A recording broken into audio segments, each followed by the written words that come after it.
बादलसँग लुकामारी खेलेको यो हिमाल हेर्दा साँच्चै नै थकानहरूलाई चाहिँ पर उडाएर लगिदिन्छ हावाले।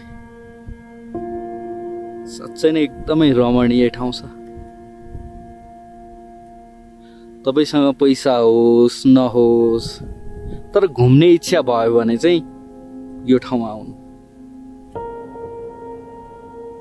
हामी जहिले पनि अल्झिन्छौँ हामीसँग यो भएन त्यो भएन भनेर। हामीसँग सब चिज छ अनि फेरि त्यो भन्दा बढी हामीसँग बहाना छ। त्यो बहानालाई चाहिँ झोलाभित्र हाल्नुहोस् अनि प्याक गर्नुहोस्, हिँड्नुहोस्। जिन्दगीको मजा यसमै आउँछ। हामीले पनि त्यस्तै गर्यौँ। 1000 चोटि प्लानहरू बनायौँ, कहिले सफल भएन।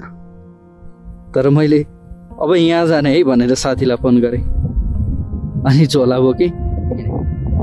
प्लान केही थिएन, घुम्न जाने। कहाँ जाने यो पनि थाहा थिएन। हामी हिँड्दै हिँड्दै यहाँ आइपुग्यौँ ट्याम्के। अनि यहाँ आएपछि थाहा भयो कि प्लान होइन, हामी हिँड्नु पर्दो रहेछ। प्लान बनाएर बस्ने होइन होला। प्लान बनाउँदा धेरै कुरा राम्रो होला, तर प्लान बनाइसकेपछि हामी सुत्दिन्छौँ वा आफ्नो काममा बिजी हुन्छौँ। त्यही भएर चाहिँ प्लान भन्दा पनि तपाईँ तुरुन्तै गइहाल्ने कुरा चाहिँ गर्नुहोस्। जस्तो मौसममा आए पनि हुन्छ। तपाईँले यो मौसममा आउँदाखेरि गुराँसहरू फुलेको देख्नुहुन्न, सुक्खा देख्नुहुन्छ होला। तर यो मौसमको मजा त यति बेलै हुन्छ नि। गुराँस फुल्ने बेलाको मजा त्यति बेलै हुन्छ।